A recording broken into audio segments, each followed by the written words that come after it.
Welcome to the Whiskey Research Lab. You know, if you've ever felt that the world of whiskey is just a bit intimidating, maybe even a little exclusive, well, you're in exactly the right place. We're going to break it all down, treating our first tasting not like some stuffy test, but like a fun, curious experiment. Okay, let's dive in.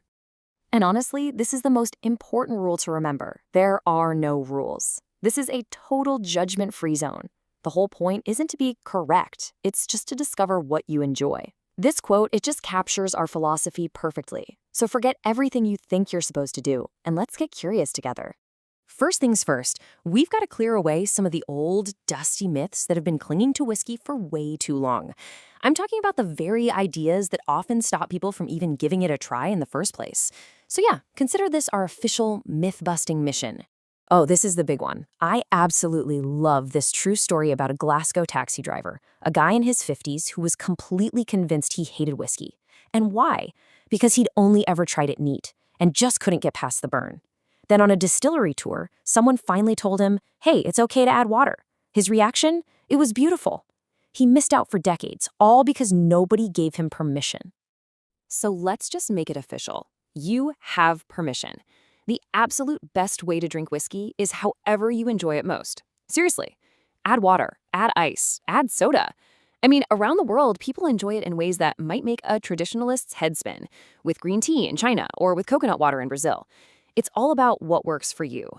And can we please get rid of that tired old image? You know the one. The idea of whiskey being some exclusive club for old men in armchairs is just completely outdated. The modern whiskey drinker is, well, it's anyone and everyone. It's global, it's diverse, and it's adventurous. It has nothing to do with who you are and everything to do with what flavors you enjoy. And this picture just proves the point brilliantly. The industry itself is powered by some absolutely incredible talent. And so many of the world's top master blenders are women. We're talking about people like Kristen Campbell, Rachel Berry, Stephanie McLeod. I mean, the list is long and it's legendary. They are the guardians of flavor. The idea that this is a man's drink is, let's be honest, just absurd. All right, so with those myths totally busted, it's time to build your sensory toolkit. We're going to approach our first tasting like a proper scientific experiment, a simple 5-step method to help you decode what's in your glass, and most importantly, figure out what you actually like. And here it is, the eye, the nose, the palate, the finish, and then the overall. Think of these as 5 different lenses to look through. Each one reveals a different layer of the whiskey's character. It's a simple framework that the pros use, and trust me, it's incredibly easy to learn. Okay, let's move into the practical side of things and see how this all works. We're going to walk through each step of the experiment together. So go ahead, pour yourself a small measure, get comfortable, and let's start our analysis. Before you even smell or taste it, just look. The color tells a story. A light straw-like color that often points to aging in an American oak cask that used to hold bourbon. A deeper amber or ruby color that suggests a European oak cask that probably held sherry. Now give the glass a gentle swirl. See those oily streaks running down the side? We call those legs, and thicker, slower legs can be a clue that you're looking at an older, more full-bodied spirit. Now this next step, it's actually the most critical part of the entire process. And why is that? Well, while we only have about 9,000 taste buds, we have up to 100 million olfactory receptors. Your sense of smell is by far your greatest tool for understanding whiskey. So bring the glass towards you slowly and gently inhale through your nose with your mouth just slightly open. This little trick helps you avoid that harsh alcoholic burn. But even with perfect technique, a high-strength whiskey can still cause what we call nose burn, that sharp prickle that just numbs your senses. So how do we get past that to unlock all those deeper aromas? Well, this is where our secret weapon comes in, just a few drops of water. I absolutely love this analogy. At high strength, the alcohol molecules, the ethanol, they form this really tight structure, almost like a prison wall, and they trap all the delicate flavor compounds inside. When you add a little water, you cause a jailbreak. It literally shatters that wall, allowing all those aromatic compounds to leap right out of the glass. It kills the burn and sets the flavor free. It's fantastic. Okay, now for the fun part. Take a small sip, but don't swallow it just yet. The key here is to kind of chew the whiskey. Just gently move it all around your mouth for a few seconds. Notice the texture, what we call the mouthfeel. Is it rich and oily?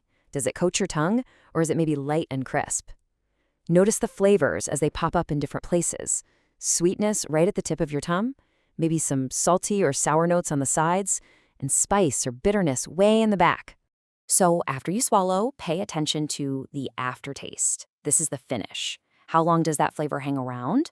Does it evolve or change? A long, complex finish, a series of echoes that fade out slowly, that's often a sign of a really well-crafted spirit. And once that echo is gone, you have the complete picture. This brings us to your overall assessment. And it's simple. Just ask yourself, did I enjoy that? That's it. That's all that matters.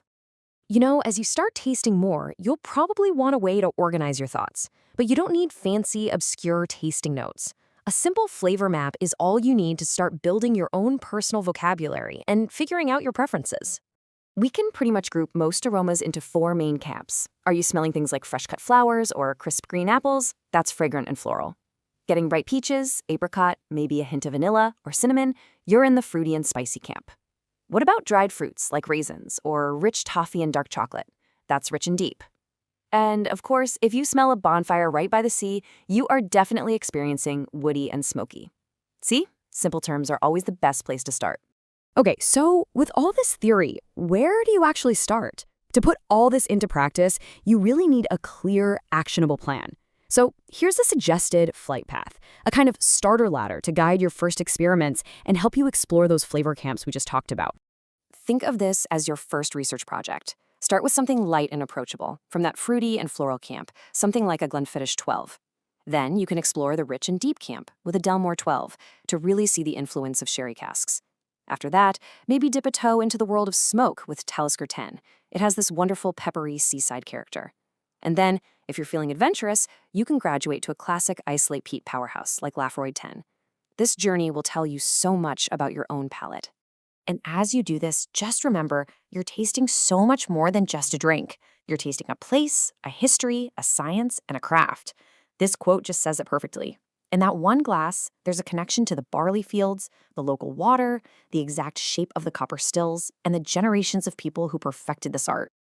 So really, the only thing left to do is to start your own experiments. We've busted the myths, we've equipped you with the sensory tools. The rest of this incredible journey is yours to discover. So get curious, pour a drum, and ask yourself this one simple question. Thanks for joining us at The Lab.